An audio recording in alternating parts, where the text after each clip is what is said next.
A dead chef, a missing recipe, and a fish that hides more than flavor.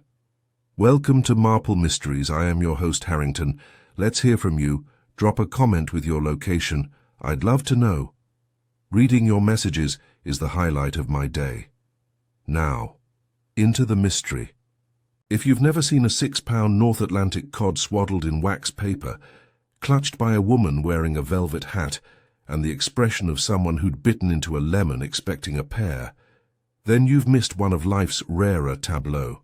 It was a Wednesday mid-morning, and Fritz was in the kitchen arguing with a copper-bottomed sauté pan, when the doorbell rang with the kind of insistence that said, "Not your average delivery boy." I got it. That's my job.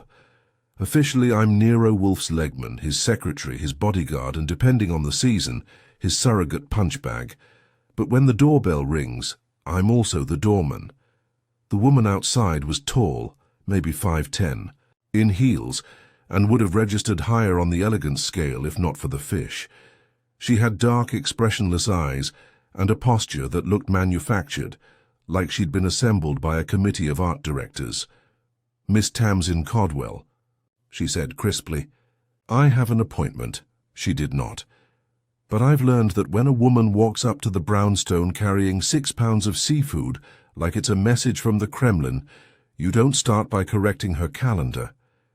She swept past me into the front room like a frigate under sail. I followed, noticing that despite her theatrical entrance there was no smell. The cod was fresh. Wolfe was in the office as usual, conducting his morning battle with inertia. He had his oversized frame folded into the chair behind his desk, immersed in a book whose title I hadn't bothered to ask about. He did not look up when I said, "Visitor. She has a fish." That got him. Wolfe set the book down, removed his glasses, and turned his head with the slow precision of a tank turret. "Explain," he said. "She says her name is Tamsin Codwell. She brought what looks like today's catch. Claims she has an appointment." "I do," Miss Codwell said, now entering the room. She deposited the card, still neatly wrapped, on the edge of Wolfe's desk. He recoiled a full half-inch. "I am a composer," she said, "and that is not just a fish, it's a message." Wolfe exhaled through his nose. "Miss Codwell, I do not decipher symbolic seafood. Archie, remove that." I made a move toward the fish. She held up a gloved hand. "I insist you hear me out, Mr. Wolfe. I have reason to believe someone is communicating with me, threatening me, perhaps, using a cipher embedded in the deliveries to my home. This cod arrived yesterday morning, wrapped in wax paper with an address label that had been altered. The word Brook had been overwritten with Crook." "Accidental ink blot," I offered. She shook her head. "This is the third such delivery. The first was a jar of sardines with a bent key, the second a tin of smoked eel labelled in reverse." "Curious," Wolfe said. He didn't sound curious. Miss Codwell stepped closer. "I've written music for the Met, for television, for advertising jingles you've heard but don't remember. I also have a brother, Roland Codwell. He works in crypto code breaking for a private cybersecurity firm." I glanced at Wolfe. Nothing moves him like the scent of intellectual gamesmanship. He adjusted in his chair, only slightly, but for Wolfe, that's practically a waltz. "I see," Wolfe said. "And?" "3 days ago," Miss Codwell said, her voice suddenly tightening, "Roland disappeared. I looked at the fish. It still wasn't talking," she continued. "He sent me one last message, a single phrase by text. 'The cod speaks. Listen close.'" Wolfe lifted a brow. I admit, even I was interested now. Miss Codwell went on, her voice leveled out again. "Roland had been edgy for weeks. He said he'd stumbled on something at work, something dangerous. Then the fish started arriving. I believe the messages are a warning, or a breadcrumb trail. Either way, I need help." Wolfe tapped the edge of his desk. "I am not," he said, "in the habit of investigating missing persons, especially those involved in corporate espionage and cryptic seafood. But you do take cases that threaten the sanctity of your home, she said coolly, and if I'm right, the threat isn't just to me or Roland. Someone is playing games with symbols, with codes, with lives. I can pay. That last part was said like an afterthought, but it wasn't. Her tone said she had the kind of checkbook that came embossed in gold. Wolfe leaned back. Archie, take Miss Codwell to the front room. Make a note of her details. Then call Saul. I want to know who's been watching the Codwell residence, and have Fred check Roland Codwell's last known movements. I blinked. That was quick, even for Wolfe. Miss Codwell blinked too. You'll take the case? No, Wolfe said, but I will prepare to consider it. She smiled faintly. Thank you, Mr. Wolfe. As I ushered her out, Wolfe reached for the card, using a pencil to nudge the wax paper open. His expression didn't change, but I saw something flicker in his eyes. Inside, nestled just beneath the gills, was a tiny slip of plastic, transparent, etched with characters like a punch card. Braille? Morse? Something else? Wolfe didn't say a word. He didn't have to. By the time I got Tamsin Codwell settled in the front room with a glass of Fritz's elderflower cordial, his idea, not mine. I'd already mentally blocked out my first 2 calls, Saul Panzer for the surveillance sweep, and Fred Durkin to start tracing Roland Codwell's last visible footprint on the planet. Neither of them asked dumb questions, which is why Wolfe keeps them around. That, and the fact that they're discreet, competent, and not prone to fainting at the sight of a severed alibi. I stepped back into the office just as Wolfe was rotating the fish with a pair of ivory-handled tongs like it was some unfortunate manuscript that had committed a personal offense. Don't you dare ask what's for lunch, I said. He ignored that and pointed to the transparent slip embedded in the cod's gill region.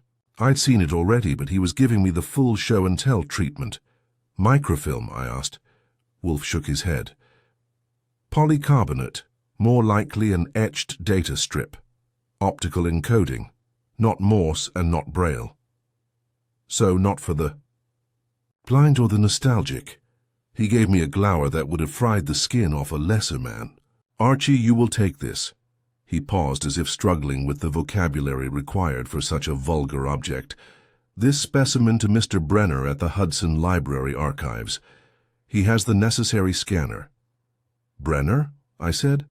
The guy with the beard and the grudge against decimal classification?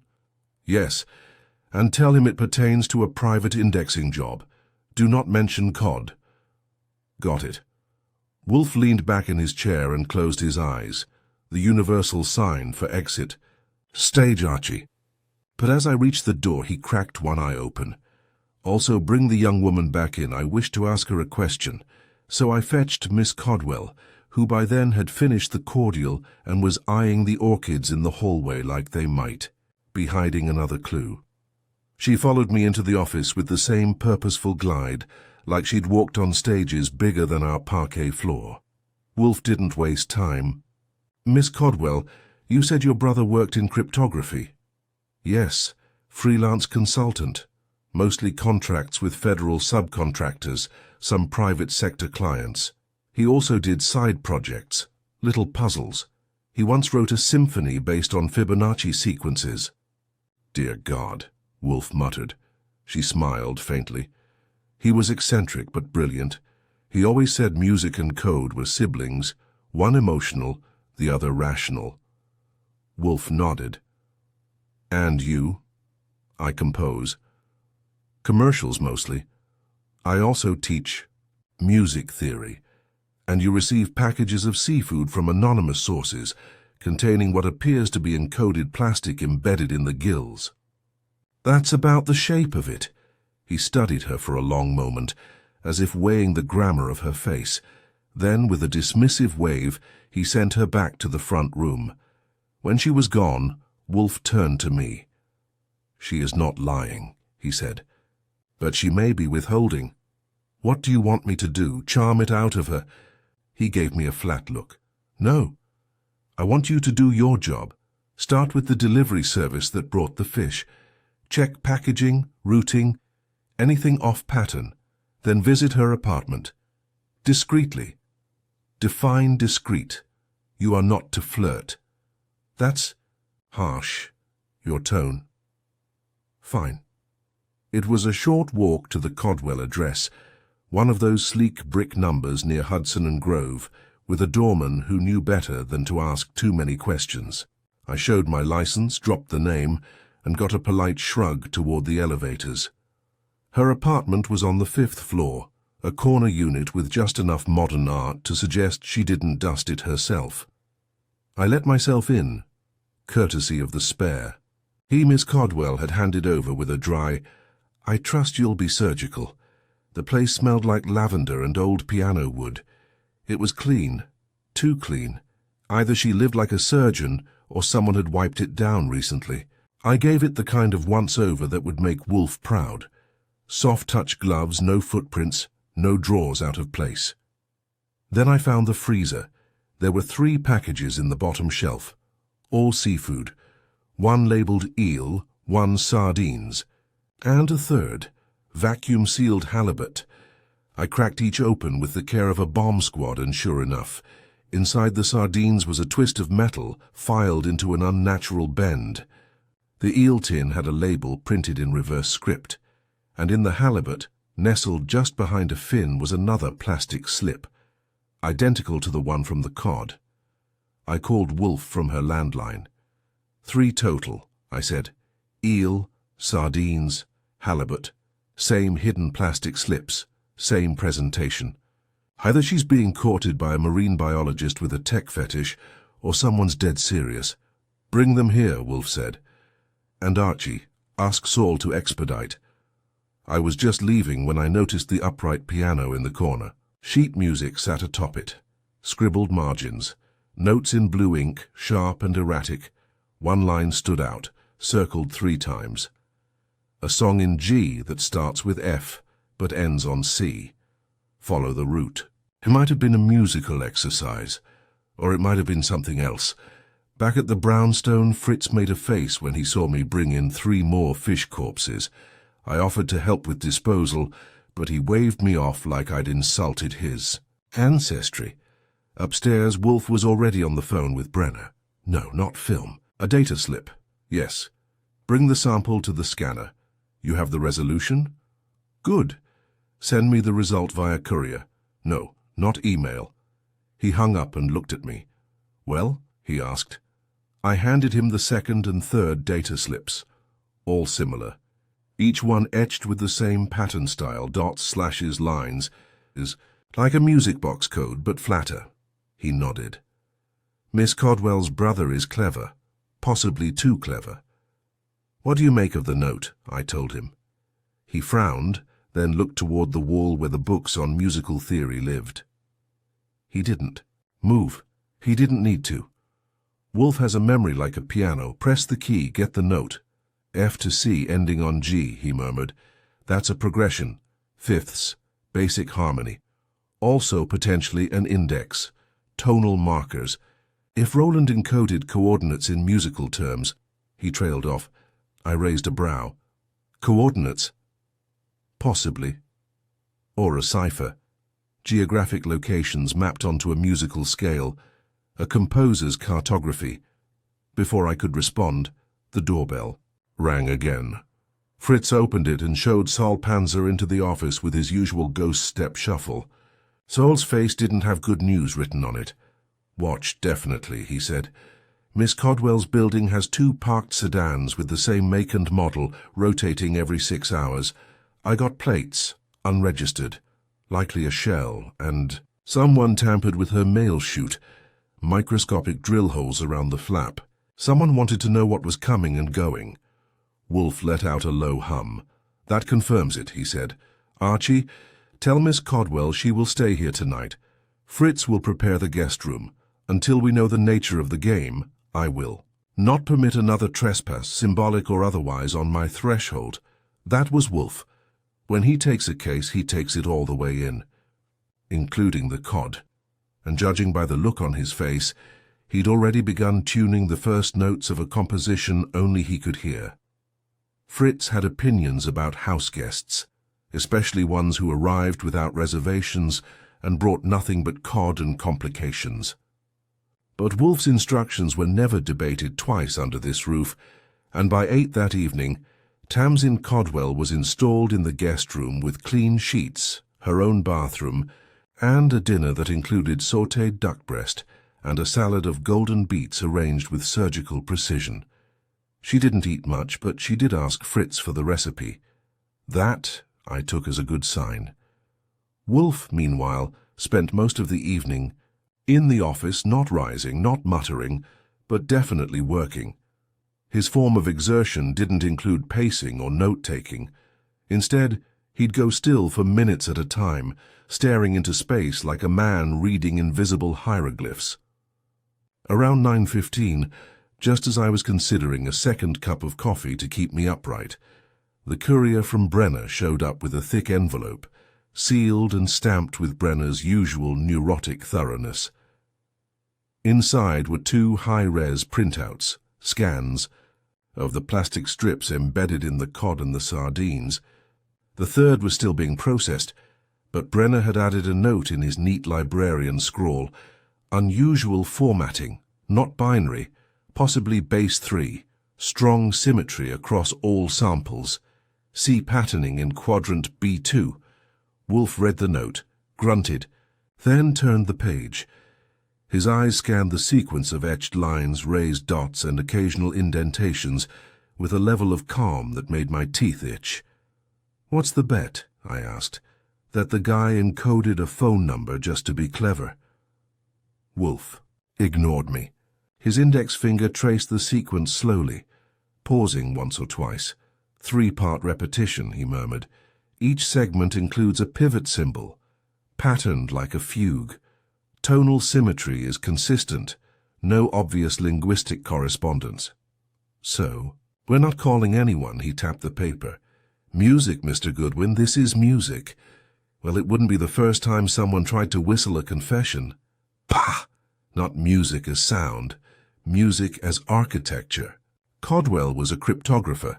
He would know that music theory is simply mathematics with emotional camouflage. I looked over his shoulder. The lines reminded me of sheet music without any notes. No clefs, no time signatures, just spatial spacing and symmetrical geometry. Wolfe saw something. I didn't. Tamsin knocked and entered a moment later, robe wrapped tight around her. Her expression equal parts curiosity and exhaustion. "I couldn't sleep," she said, then saw the scans. "Is that—" Wolfe held them up. "Your brother's message encoded, possibly in base 3. Are you familiar with musical matrices?" "Of course," she said. 12-tone row theory, serial composition, Schoenberg." "Precisely." Wolfe allowed himself a fractional nod. "These slips are not meant to be read. They are meant to be played, as constructs." Tamsin's brows lifted. "So, we convert the data into sound?" "Into sequence," Wolfe corrected. "The meaning is not in the melody, it's in the progression. Mr. Goodwin, tomorrow you will visit Mr. Marsh at the Schuyler Institute. He has an electroacoustic lab. Marsh, the soundscape guy with the beard and the allergy to deodorant. Yes, take the scans. Ask him to convert the etchings into a tonal matrix and produce a playback." "And what am I listening for? Morse code in treble clef?" "You are listening," Wolfe said, "for structure." Tamsin sat down slowly. "Roland once said the only secure code is the one that doesn't look like one. If someone intercepted it, they'd think it was nonsense." "Just music, indeed," Wolfe said. "But the pattern repeats. That repetition is deliberate, and the rhythm of the symbols suggests more than mere musical play. There is a key," I asked the obvious. "Any guess what happens if we find it?"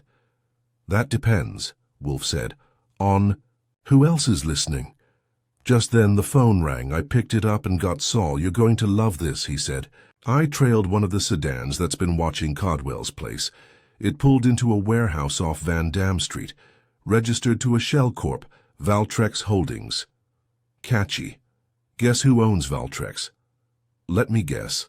Someone who plays bassoon at Langley? Nope. Someone who used to. A guy named Morton Haspel. The name rang a dull bell. Wolfe perked up. He's ex-CIA, Saul continued. Dropped out 5 years ago. Freelance asset. Sometimes consults on tech firms. Now, 2 years ago he was cited in a whistleblower suit involving, wait for it, unauthorized data mining through audio encoding. I glanced at Wolfe. His lips tightened. Haspel, he said, was known for embedding sensitive material into innocuous audio files. He once smuggled a diplomatic directive inside a recording of Moonlight Sonata. Tamsin looked stunned. Roland mentioned him once, said he'd met someone who used chords as keys. I thought it was a metaphor. Most metaphors, Wolfe said, are dangerous when literalized. Saul had more. Want me to tap the warehouse? No, Wolfe said. Watch it, discreetly. I suspect if we find Roland Codwell, we'll also find what Haspel wants. I hung up and relayed the details to Tamsin. She went still. They must think Roland gave me something, she said quietly, that I have the key. Or, I said, they think you'll eventually find it, and lead them to him. Wolfe let that settle. Miss Codwell, he said, gently, do you recall your last conversation with your brother? She hesitated, then nodded. Yes, it was the night before he vanished. He called late, said he'd found something almost musical, his words. He was nervous. Said if anything happened to look in the cod. I thought he meant his fridge. Did he mention Haspel? No. Just that someone was using music as camouflage. He said the future of information warfare was going to be conducted through the ear, not the eye. Wolfe leaned back, digesting that. Then we must listen, he said at last. Before she left for bed, Tamsin paused at the door. I used to think Roland's paranoia was just a side effect of his job. Now I wonder if he was the only one sane. After she left, Wolfe motioned toward the scan. Archie, tomorrow morning. Marsh. Don't argue. I didn't. He added, and bring the eel strip. If this is a quartet, I want all the instruments. I turned in with the strange feeling that someone, somewhere, was already listening to us. Maybe even through the faint echo of Roland Codwell's codic musical puzzles. And if Wolfe was right, and Morton Haspel was playing his own score in the background, we were just starting to hear the first movement. I showed up at the Schuyler Institute just after 9 the next morning with a folder full of data strips and the kind of attitude that says, don't mistake me for a student. The building was a brutalist slab crouched near the East River, and the interior decor could have doubled as a Cold War panic bunker. The front desk buzzed me through after I flashed Wolfe's name, and I took the stairs up to the 3rd floor, where the electroacoustic lab lived. Daniel Marsh was a lean, jittery man with a cloud of curly hair and wireframe glasses that always looked a second away from falling off. He greeted me with a handshake so brief I checked my palm to make sure. It happened. Wolfe had used Marsh before, usually when he needed someone to wrangle waveform data, translate weird auditory files, or generally poke around in the intersection between sound and madness. You brought it? He asked. I held up the folder. It included 3 high-resolution scans of the etched plastic strips Wolfe had fished out of fish. I wasn't about to explain that part to Marsh. As far as he was concerned, this was a series of experimental data matrices from a post-tonal composer doing cipher work. He looked at the scans, nodded with the solemnity of a man glimpsing sacred geometry, and turned to his keyboard. Give me 20 minutes, he said. These look serial, possibly 12-tone. I'll assign a frequency map and build a synthesized sequence. I nodded and let him work. While he typed and muttered to himself, I took a seat on a modular bench that was either art or punishment and called Saul. Update, he said immediately.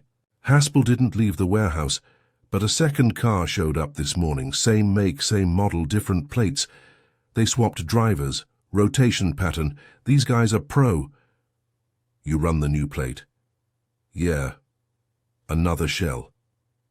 This one's tied to a Delaware firm called Numex Data Holdings.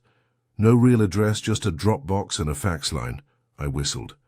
So we're into phantoms now. Haspel's got deep roots, Saul said. If Codwell's brother crossed him or stole something valuable, we're dealing with more than a hobbyist's paranoia. Keep watching, I said. Don't let them tail you back to the brownstone. Marsh cleared his throat just as I hung up. I've got something, he said. It's strange. He hit a key, and from the overhead speakers came a string of notes, discordant, uneven, unsettling. Not music in the traditional sense, but it had rhythm, and it repeated. The pattern was mechanical, like a child's toy wound just wrong. Here's the interesting part, Marsh said. Each strip produces a variation of the same sequence. The intervals are mathematically consistent, but not melodic. That's not an accident. I listened again. The sound was almost percussive in places, clicking and echoing. And the tonality? Atonal, but tightly arranged. And here, listen to this. He played all three strips layered together. Now it sounded like a conversation. The low clicks and high shrills responded to each other, repeating in a tight loop. Then every 8 seconds there was a pause, 2 beats of silence, and then the sequence restarted. Intentional pause. I asked. Definitely, Marsh said. Think of it like a paragraph break. If this is a code, the structure's deliberate. He tapped a few keys and pulled up a visualization. Spiky graphs like heart monitors drawn by an obsessive. See that? He said. That's not sound. That's binary. Frequency shift keying, the notes are standing in for binary pairs. It's a digital transmission disguised as music, Wolfe had called it. Can you decode it? Depends, Marsh said. I'll need to build a table. I can give you the raw sequence in a few hours, but there's something else. He turned the volume down and hit rewind. Listen again to the silence. I did. 2 beats of dead air, only this time I noticed something. In the middle of the silence was a subsonic hum, barely audible. Marsh isolated it. That's not dead air, he said. That's a watermark, a sonic fingerprint, probably unique to whoever encoded this. Could it identify someone? If it was deliberate, he said, yes. If it's leakage, maybe not. Either way, it's consistent across all 3 samples. Whoever made this didn't just want it to be heard, they wanted it to be traced. I thanked him, took a thumb drive with the sequence files, and left just as a grad student with a theremin walked in looking lost and haunted. By noon I was back at the brownstone. Fritz handed me a slice of veal-stuffed eggplant and a look that said, "No, I didn't save any for you. It's your own fault for leaving." I took the drive to Wolfe, who was in his chair pretending not to be waiting for it. I briefed him. He listened without interrupting, except once to mutter "idiot savant" when I described Marsh's sonic fingerprint discovery. And the pause, he asked, every 8 seconds, regular, could be metadata or just formatting. Wolfe nodded. Codwell was precise. He would not insert meaningless gaps. He took the thumb drive, handed it to me like it was radioactive, and instructed me to run it through the office speaker system. As I did, Tamsin appeared at the doorway. She froze when she heard it. "That's it," she said. "That's Roland's motif. He used to play it at the piano, just the first phrase." "Then it is a signature," Wolfe said. "A digital fingerprint." She came closer, watching the sound waves like they might solidify. "Do you have any idea what it means?" she asked. Wolfe steepled his fingers. "If Marsh is correct, and I believe he is, then your brother used audio encryption to embed a binary message inside an atonal score. The watermark suggests he expected someone to analyze it." "Which means," I said, "he knew someone. So who's watching? Haspel, Wolfe said. Or someone like him. Tamsin sat down hard. He always said the old ways of sending signals were dying, that the future of hiding information was in camouflage, not concealment. Wolfe nodded. Indeed, and the cleverest camouflage is always art. Just then the phone rang. I picked it up. It was Fred. I've got something, he said. Ran down Roland Codwell's last verifiable location. Rented a studio at an old sound lab in Midtown. Lease ended 2 days ago, but the landlord says, the room's still full of his equipment. Wants someone to come clear it out. I relayed the news. Wolfe's eyes opened half a notch wider. Take Mr. Durkin, he said. Visit the studio, document everything, and do not touch anything until you have cleared it with me. Understood. He paused, then added, and Archie, where? Gloves. Tamsin looked at Wolfe. You think he left something? Wolfe didn't answer directly. Instead, he murmured, the cod spoke, but the studio may shout. I called Fred back and told him to meet me at the studio in 30. I had a feeling Roland Codwell had left us a few more measures to play, and the next movement was going to change the whole rhythm of the case. Fred Durkin was waiting outside the Midtown studio when I pulled up, arms crossed, coat collar turned, up against the wind like he'd been standing there since the Eisenhower administration. He didn't say anything when I approached, just gave me a short nod and led the way inside. The building was one of those half-renovated joints that couldn't decide whether it wanted to be vintage or condemned. The elevator worked barely and coughed us up to the 5th floor with a wheeze. Studio 5C was at the end of a hall that smelled faintly of solder and stale coffee.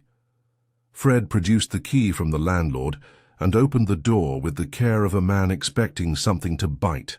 It didn't. Instead, we were hit with a wave of silence, the kind that settles over a place after someone's left in a hurry but hoped to return. The room was packed with sound equipment, mixers, consoles, reel-to-reel decks, and a baby grand. In the corner, a pair of noise-dampening panels had fallen sideways like tired sentries.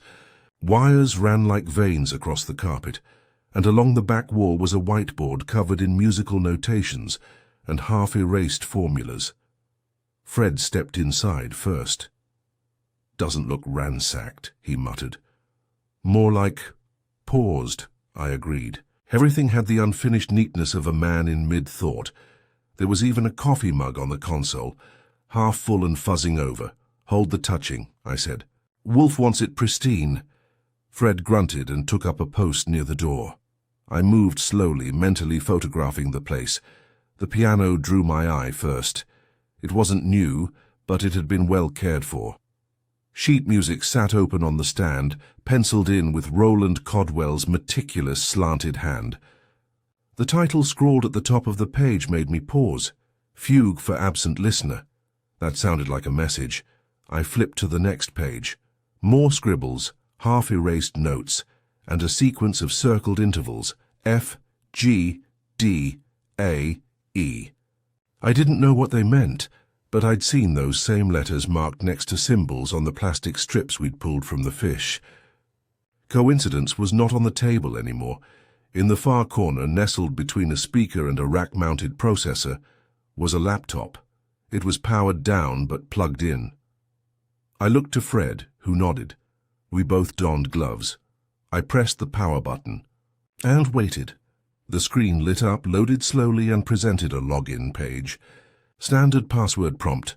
Try Fugue, Fred said. I did. No dice. I tried Codwell at 12:34 and Fish. Still no joy. Then I remembered the note on Tamsin's piano. A song in G that starts with F but ends on C. I typed FGC song and hit enter. Bingo. The desktop loaded. Minimal icons. One folder dead center labeled Cantus Firmus. The term rang a bell, from Wolfe's many lectures and Fritz's late-night music trivia sessions. It meant the fixed melody in a polyphonic composition, the unchanging truth amid all the complexity. I opened it. Inside were 3 files. Message.mp3, notes.pdf, Valtrex directory, xlsx. I copied all three onto a fresh flash drive I'd brought, then disconnected the laptop, wrapped it in an evidence bag and handed it to Fred. Take this straight to Wolfe, no stops, no detours, got it? Fred took it like it was a lit fuse. I'm sticking around, this place is full of clues, and Wolfe's going to want context. Fred nodded and left without another word. I turned back to the whiteboard. It had a series of scrawled phrases between bars of music. The signal hides where the silence begins. Trust the fermata. Valtrex is the hand, not the head. The first two sounded poetic until you remembered Roland's obsession with code and structure. The last one was meteor. If Valtrex, the shell company tied to Haspel, was the hand, then who was giving the orders? On a whim, I checked the drawers of the workstation. Most were filled with cables and dust, but the second one down had something tucked at the back, a folded piece of paper. It was an invoice, dated 2 weeks ago, made out to Ariane Systems, Celisti, for audio processing algorithms, batch encoding license. The return address was in Zurich. That threw a curveball into the soup. Why was Roland Codwell buying licenses from a Swiss tech firm while claiming to write music for commercials? And what kind of batch encoding was involved? I took a snapshot and pocketed the invoice. I was about to wrap up when something clicked. In my memory, Tamsin had said her brother claimed someone was using chords as keys. I scanned the piano again and noticed the fullboard, the wooden panel that covers the keys, had a strip of tape under it. I peeled it back. There was a tiny slip of paper stuck there. It read, "If you're reading this, I'm not where you think I am, but neither is he." Below that was a string of numbers, 473769 N, 8.5417 E coordinates, Zurich. I took a breath. Wolfe was not going to like this. By the time I locked up and headed down the stairs, my phone was buzzing. It was Wolfe. "Report," he said. I gave him the play-by-play, the laptop, the files, the whiteboard notes, the invoice, the coordinates. He grunted at intervals, then finally said, "Return immediately. We are being played on multiple keys." When I got back to the brownstone, Wolfe was already at his desk, laptop open, files loaded. Tamsin was seated to one side, pale but composed. She looked up as I entered. "Did you find him?" she asked. "Not yet," I said. "But he left a trail." Wolfe gestured to the screen. He had opened the PDF from the laptop. It was a series of journal entries, written in a mix of musical notation and straight prose. The last entry read, "He's watching me." I layered the message in the song, but if you hear it, it's already too late. He wants the Zurich data, but he doesn't know I sent a backup to the safest place I know, the one place no one ever looks, memory. Wolfe leaned back, frowning. He anticipated betrayal and encoded the truth within a performance. Tamsin whispered, "Then we need to hear the song." Wolfe tapped a key. The MP3 began to play. It was haunting. Minor key, deliberate, repetitive. But there were breaks, measured silences, subtle tempo shifts. A message was buried in the rhythm itself. Then came the end. A pause. And a single note, held impossibly long. A fermata. Wolfe opened his eyes. He has buried the key in duration, a length of time no one would notice unless they were listening for stillness. I asked the question we were all thinking. "What? Now?" Wolfe steepled his fingers. "Now," he said, "we find out who he is." And from the tone of his voice, I suspected Haspel wasn't going to enjoy the encore. Wolfe spent the better part of the next hour in what I call his mental barricade, the state he enters when his brain starts fencing with facts and no one else. Is invited to the match. He didn't look at me or Tamsin, didn't comment on the MP3 track that ended with the haunting fermata, and didn't touch the veal fritters Fritz had discreetly brought in on a tray. When Wolfe ignores fritters, the universe should be concerned. I sat across from him, reviewing the notes I'd taken from the studio. Tamsin paced silently by the bookshelves, occasionally stopping to examine Wolfe's orchids, as if one of them might sprout a clue. She hadn't spoken since the song ended, but I could tell it was still playing somewhere in her head. At last, Wolfe opened his eyes. "There is a time signature," he said, softly but clearly. "Not in the sheet music, but in the pauses. The silences in the fugue are patterned." I nodded. "Marsh said the audio had 2-beat breaks every 8 seconds. You think that's part of the code?" "More than part," Wolfe said. "It is the skeleton of the code. Codwell's message wasn't about harmony or melody. It was about rhythm. He structured his encryption using rests." Tamsin stopped pacing. "So what does that mean? Can we translate it?" "Yes," Wolfe said. "But we need someone who can read it fluently." "You mean Marsh?" "No," Wolfe said. "You." Tamsin blinked. "Me?" "You are his sister," Wolfe said. "His closest collaborator. He designed the message with someone in mind, someone who would recognize the pauses not as silence, but as articulation. Roland assumed the message might be intercepted, but he believed you'd hear the pattern beneath the surface." She looked stunned. "But I haven't studied code theory the way he has." "No," Wolfe said. "But you know his habits, his phrasing, his tempo. Codwell encoded the truth in the architecture of what he didn't say." Tamsin nodded slowly. "So we mapped the silences." "Correct," Wolfe said. "Archie." "Already on it," I said, tapping at the computer. I loaded the MP3 into a waveform viewer and isolated the pauses. We played through the fugue again, this time noting the duration of each silence, some short, some drawn out, some arranged in a deliberate progression. Tamsin hovered beside me, her face intent. "That's Morse," she said after the 4th repetition. "Short for dot, long for dash." We transcribed it. The silences between the notes spelled out ZURICH285BLAU. Wolfe read it aloud. "Zurich, 285 Blau, an address." I confirmed it with a quick check. 285 Blau was indeed a real place, a private data storage vault beneath a bank, known for serving a very particular clientele. Codwell had sent them something, and he'd buried the delivery location in a fugue no one was supposed to notice. Tamsin exhaled. "That's where the backup is."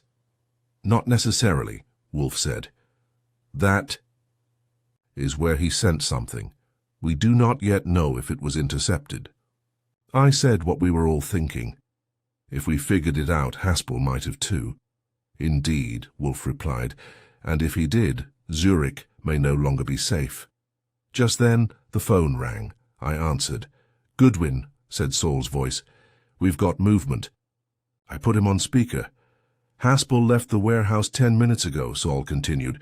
"He's not alone. A second guy with him, short, stocky, olive coat, looks ex-military.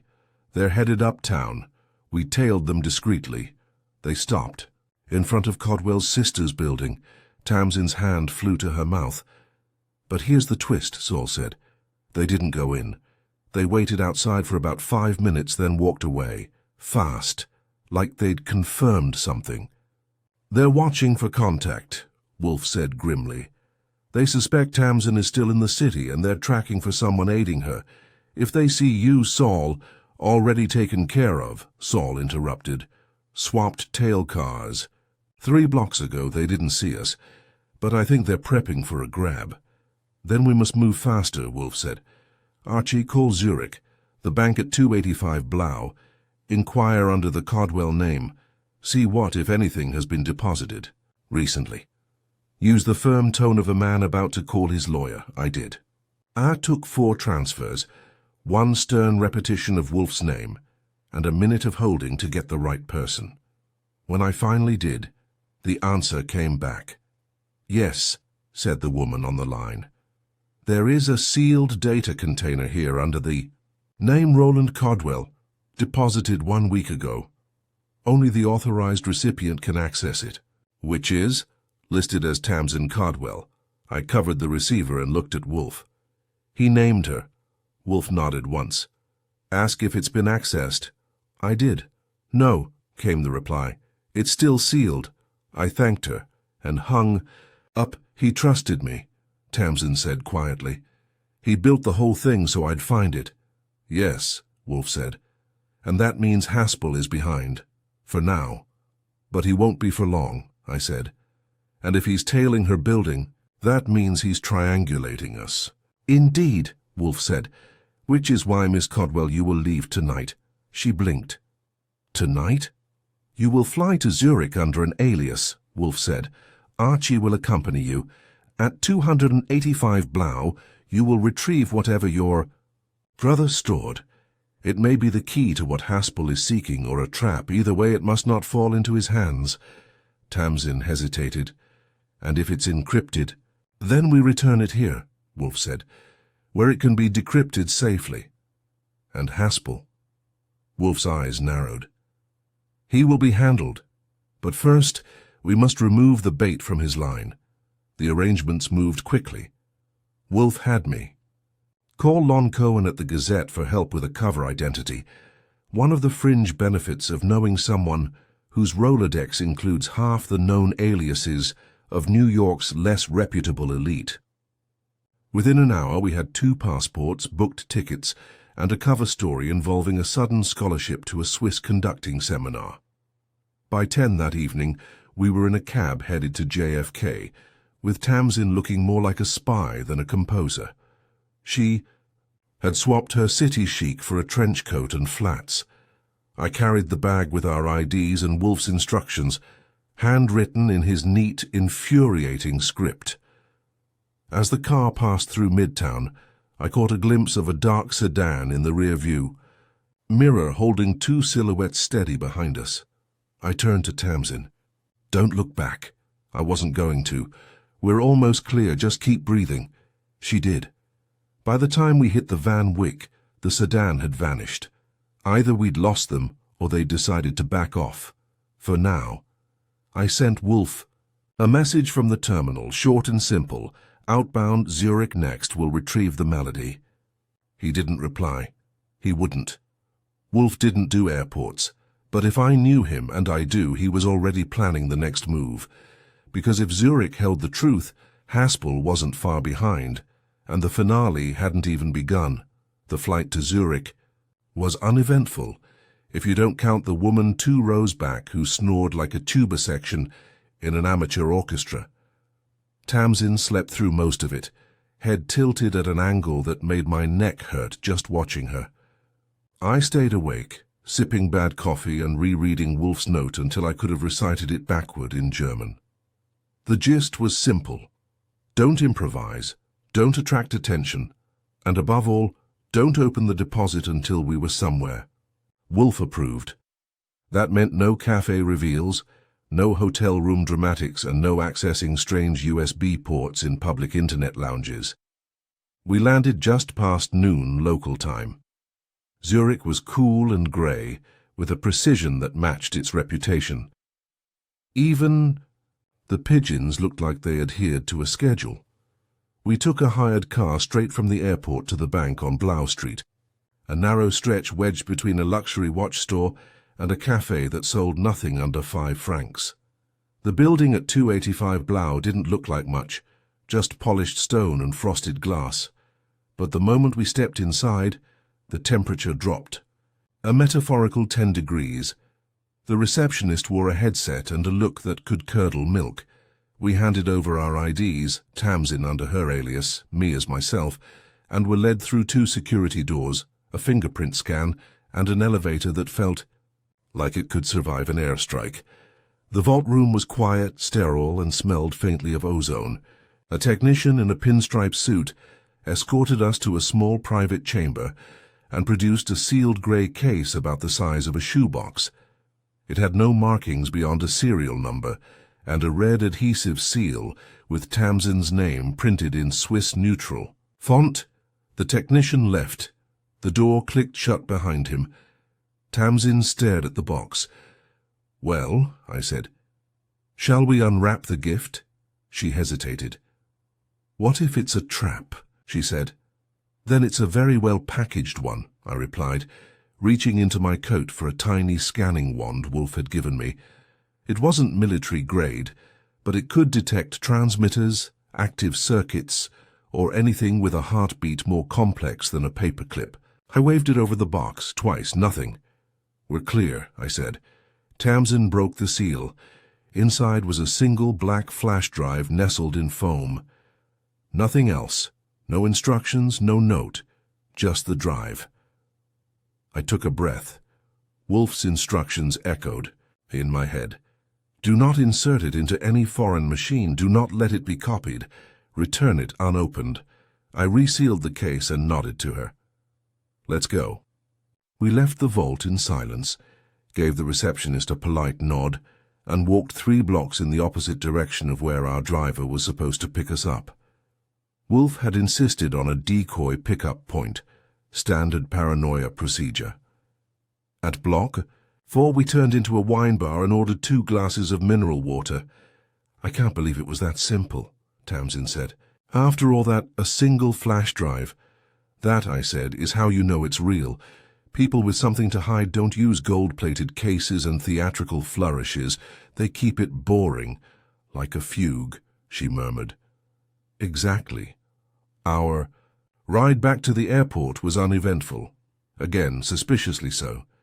I watched the mirrors and the corners, the traffic and the sidewalk reflections, but saw no signs of pursuit.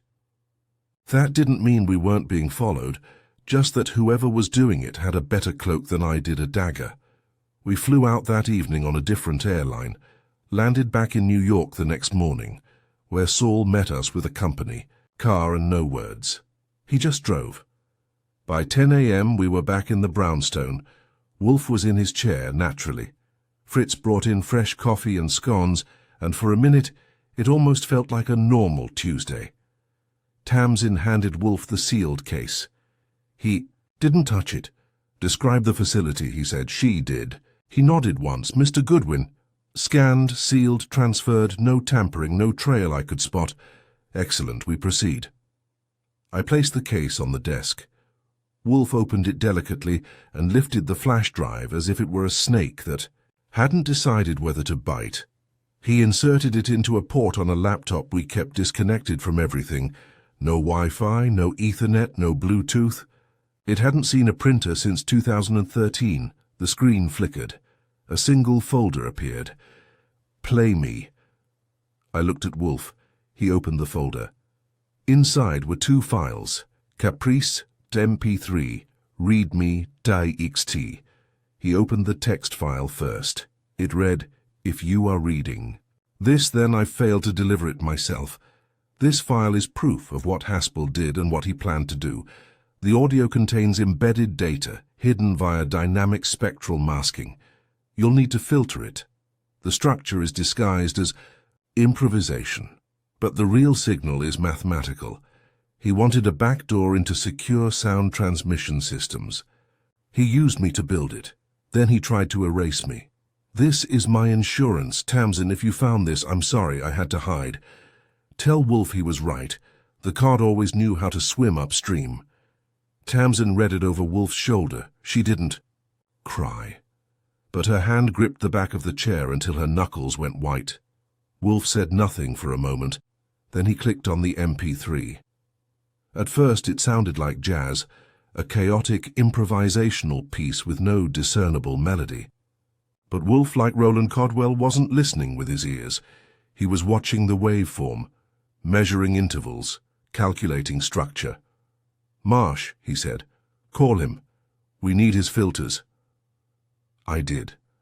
Marsh arrived an hour later with a laptop, under one arm and a case of hard drives under the other. He didn't even ask questions this time. "Spectral masking," he muttered, running a diagnostic.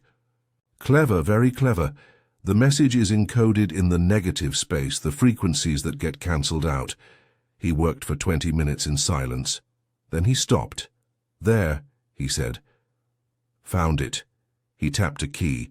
The screen filled with scrolling text. Tamsin leaned forward, reading. It's a log, she said. Emails, test files, recordings, all from Haspel's network. It proves he was building an unauthorized surveillance framework using audio encryption. He used Roland to test it, then tried to erase the evidence. Wolfe nodded once. And this is the evidence. He leaned back. Well, he said, he'll want it back. That's when the doorbell rang. Fritz answered it. A moment later, Saul appeared in the doorway with his jacket slightly askew and a faint sheen of exertion on his brow. 2 men outside, he said. One is Haspel, the other's armed. Wolfe didn't react. Let them in. Saul raised an eyebrow but obeyed. A minute later, Morton Haspel walked into the brownstone.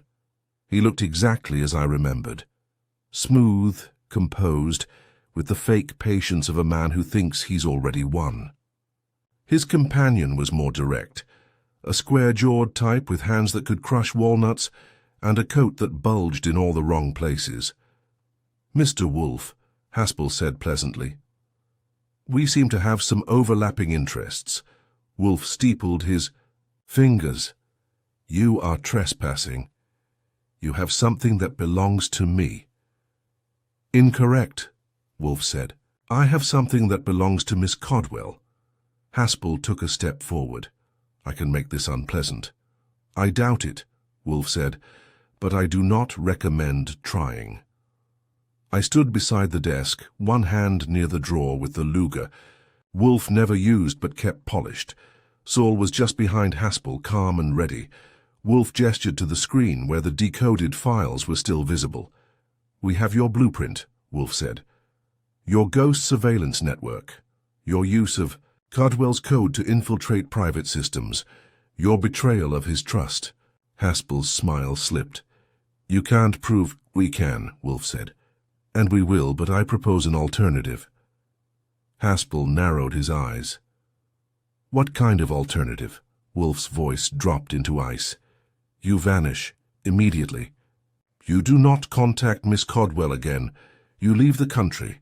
You abandon your clients and your project, or I release this, he tapped the screen, to every journalist in New York and every intelligence oversight board from here to Geneva. Haspel stared at him. For a moment no one breathed. Then he turned on his heel and left. The heavy went with him. Saul followed them to the end of the block, just to be sure. In the silence that followed, Wolfe finally relaxed. He turned to Tamsin. Your brother is safe, he said quietly. I do not know where, but he has won, and thanks to you so have we. She smiled, just a little. Thank you, Mr. Wolfe. He inclined his head. Fritz, he bellowed. We will have lunch, cold roast beef, mustard and brandy. Tamsin turned to me. What now? Now, I said. Now we let the cod rest. And Wolfe, with the quiet satisfaction of a man who had just checkmated his opponent without rising from his chair, lifted his fork. The case was closed. But the fugue would echo for a long time. The roast beef was pink in the center, and sliced so thin you could have used it as stationery, which meant Fritz was doing victory fair. Wolfe didn't comment on the meal beyond his customary grunt of approval, but he didn't have to. His appetite had returned, and in Wolfe terms that's as close as he gets to a standing ovation. Tamsin joined us for lunch at his invitation, which was no small thing. I'd seen senators turned away from that table, not to mention the occasional police inspector. She didn't say much as she ate, but she didn't seem tense anymore. Not exactly relaxed either. No one who's just outmaneuvered a Black Ops spook and recovered their brother's whistleblowing data cache from a Swiss vault is going to be ready for a beach vacation. But she'd uncoiled a bit. Her shoulders weren't riding her ears anymore. Wolfe waited until Fritz had cleared the plates and served brandy before he spoke. Miss Codwell, he said, you have retrieved the contents of your brother's insurance policy. You are entitled to decide how it is used. I suggest caution. She nodded. I don't want it to disappear, but I don't want to cause a media circus either. Wise, Wolfe said. The circus often devours its own performers. What? If Haspel doesn't actually leave, I asked. What if he decides to play another hand? Wolfe sipped his brandy. Then he will discover that this stage is no longer his. You think he'll just vanish? No, I think he'll pivot. Shift clients, disguise the project. But without Codwell's architecture, he cannot finish what he started. And the data we recovered has already been copied to 4 secure locations. Tamsin blinked. You copied it? I had Mr. Panzer do so overnight, Wolfe said. Encrypted, redundant, off-site. A man like Haspel understands leverage. He also understands when the gun is pointed at him. I tilted my glass toward Wolfe. So we're done? No, Wolfe said. We are in remission. It is not the same. Tamsin looked at me. Do you think Roland's still alive? I didn't. Answer right away. That wasn't because I didn't have a theory. It was because I had 3 and none of them were worth a brass nickel without proof. But Wolfe, of course, had already drawn his own conclusion. Yes, he said. Tamsin's eyes widened. He constructed his message with an eye toward endurance. A fugue is not a cry for help, it is a map. He wanted to be found, yes, but only after a delay. He orchestrated a pursuit, not a rescue. That suggests intention, not desperation. She nodded slowly. And the cod? Wolfe allowed himself the faintest of smiles. An effective decoy, he said. Sentimental, yes, but clever. Few would trace a digital payload hidden in seafood. That reminds me, I said. We never figured out the halibut. Ah, Wolfe said. That strip contained a checksum, a failsafe. It verified the other 3. Codwell left a complete quartet, each piece incomplete without the others. A symmetry, Tamsin exhaled. I wish I could tell him how much that means to me. You may still have the chance, Wolfe said. We lingered in the dining room for a while, enjoying what passed for peace in the brownstone. But just before 2 o'clock, Wolfe excused himself, citing his afternoon orchid session. I escorted Tamsin to the front door, where Saul Panzer was waiting in a parked car to take her to a quiet location outside the city. Wolfe wanted her clear for at least a week, and after the last 72 hours she didn't argue. As the car pulled away, I felt something shift in my ribs. Not quite a pang, not quite relief. Maybe it was the weight of the case lifting. Maybe it was the way Wolfe had delivered his version of justice, not through courtroom theatrics or public exposure, but through the precise placement of truth in the right hands. Quiet control. That was always Wolfe's style.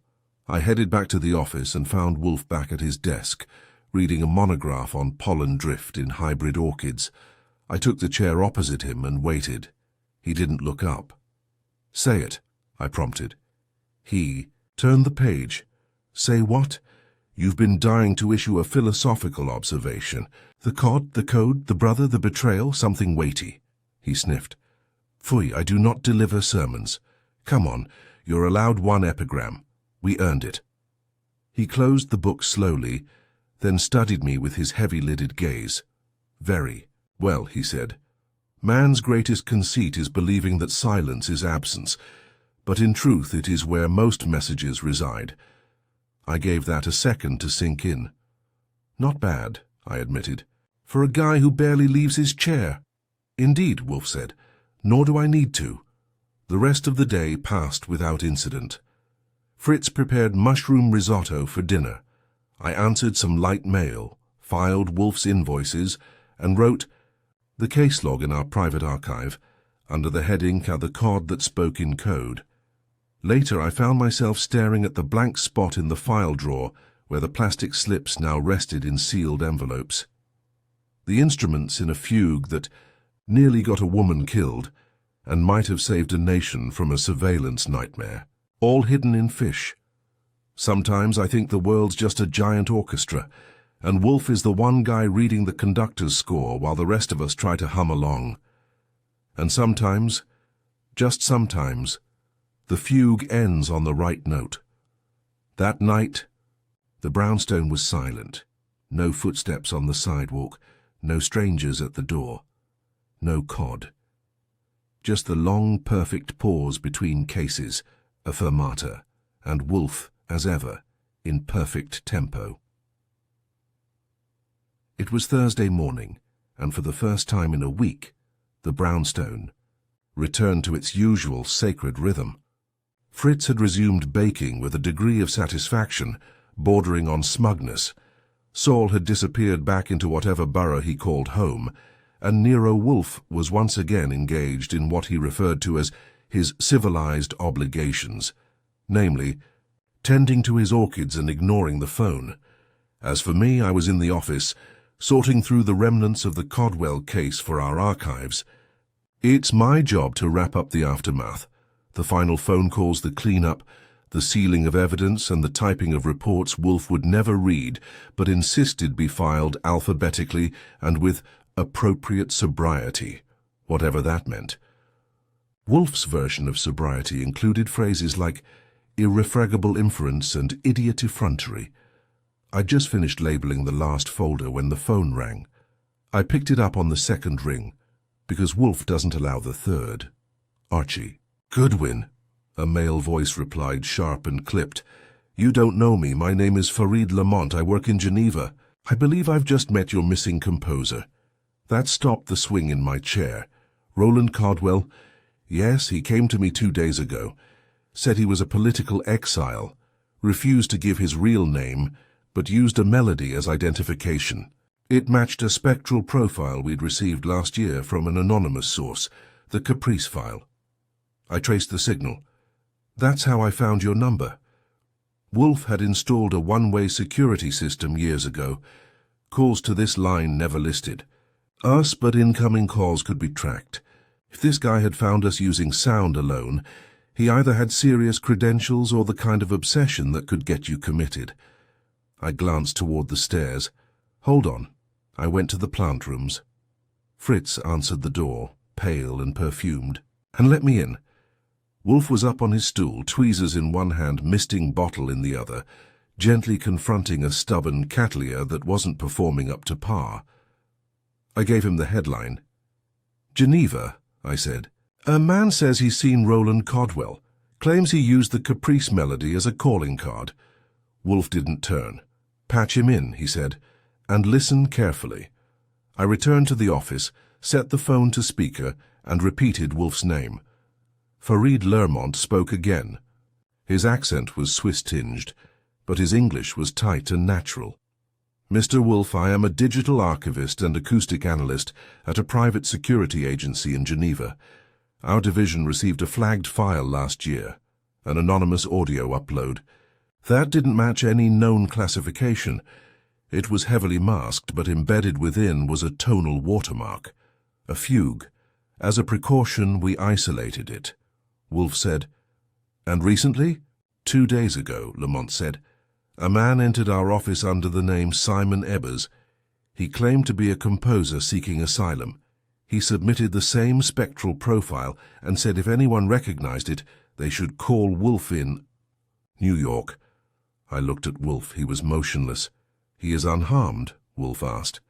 Yes, but cautious. He says he must remain off-grid until a certain name is cleared from an international watch list. Haspel.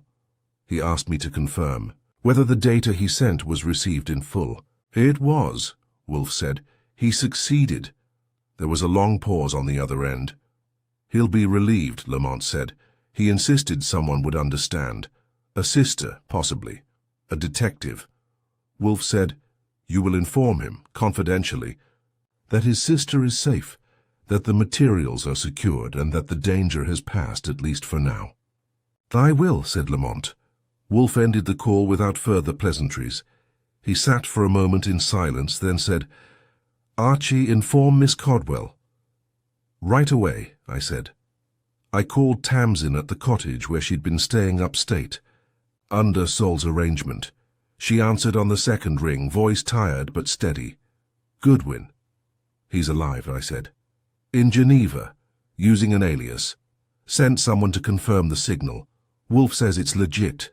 There was a long pause. Not silence, just a pause filled with everything that couldn't be said in one sentence.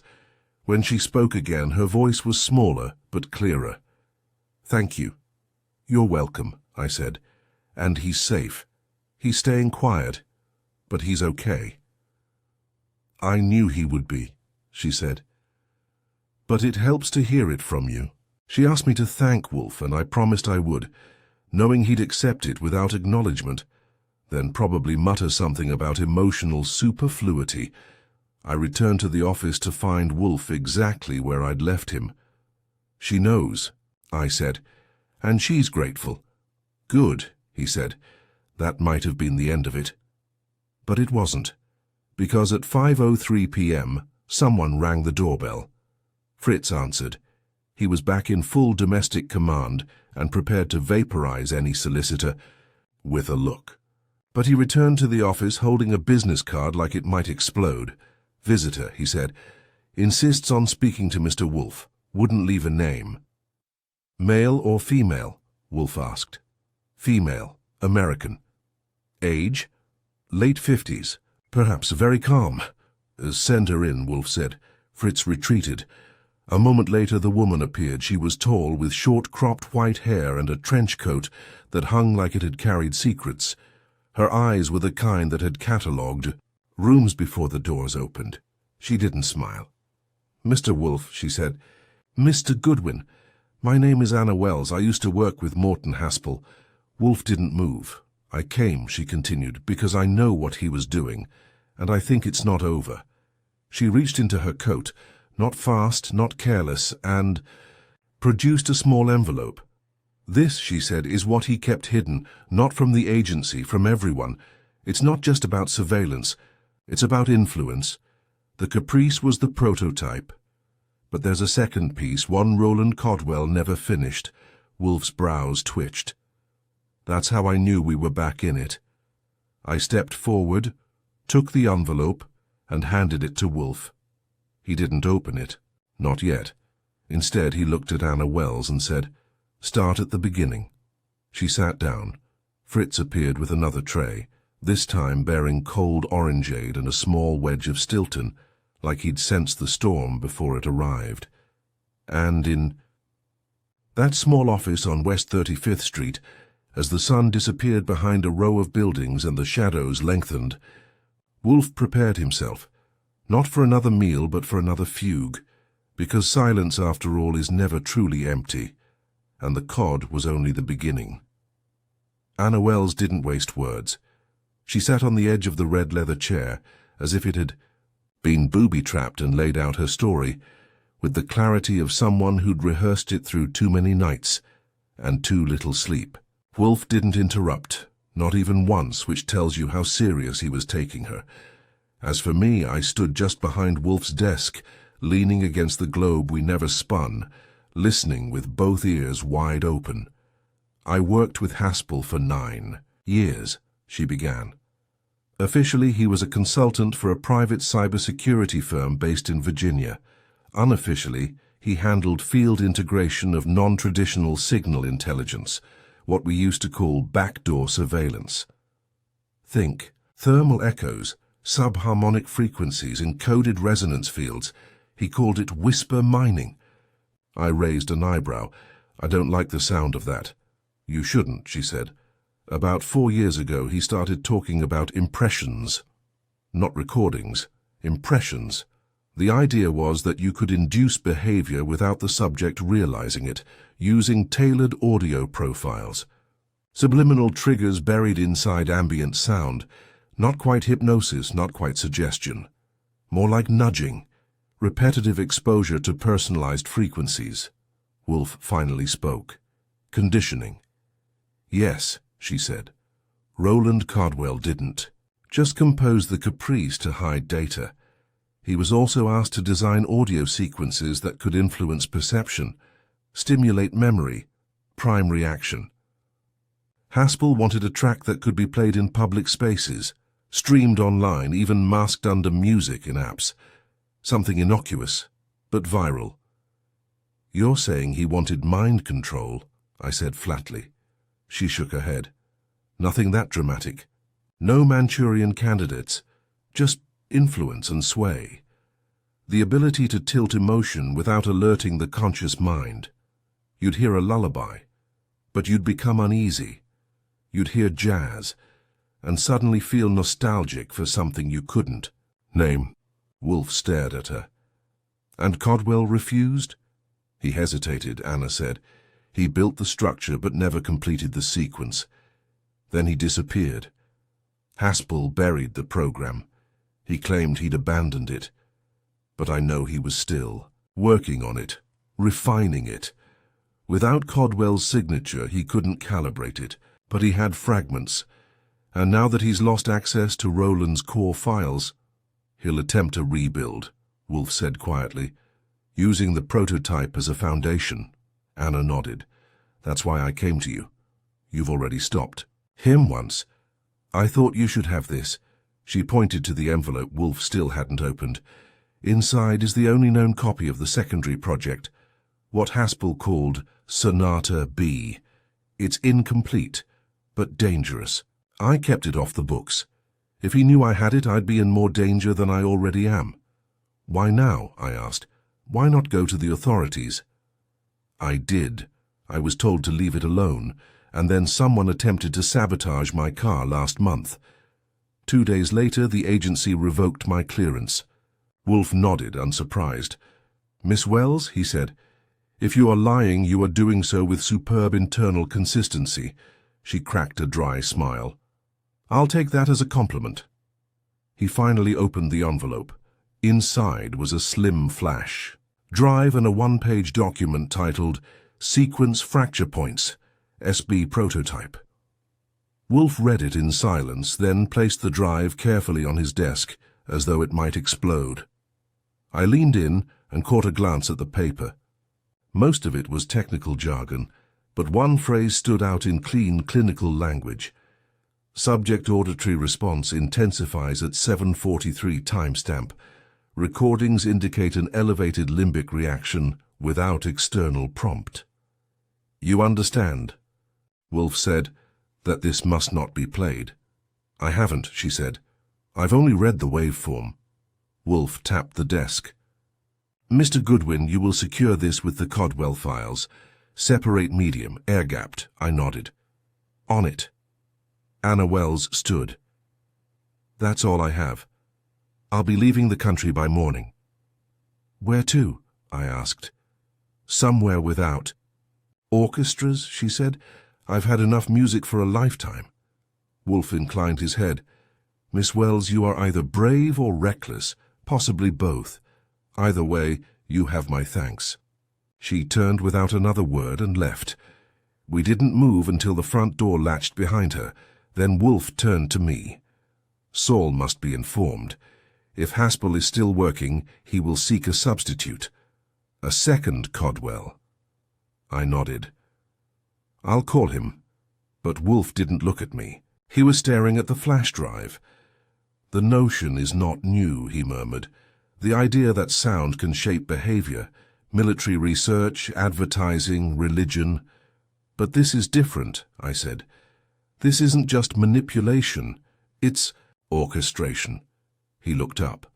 "Precisely." We locked the drive away.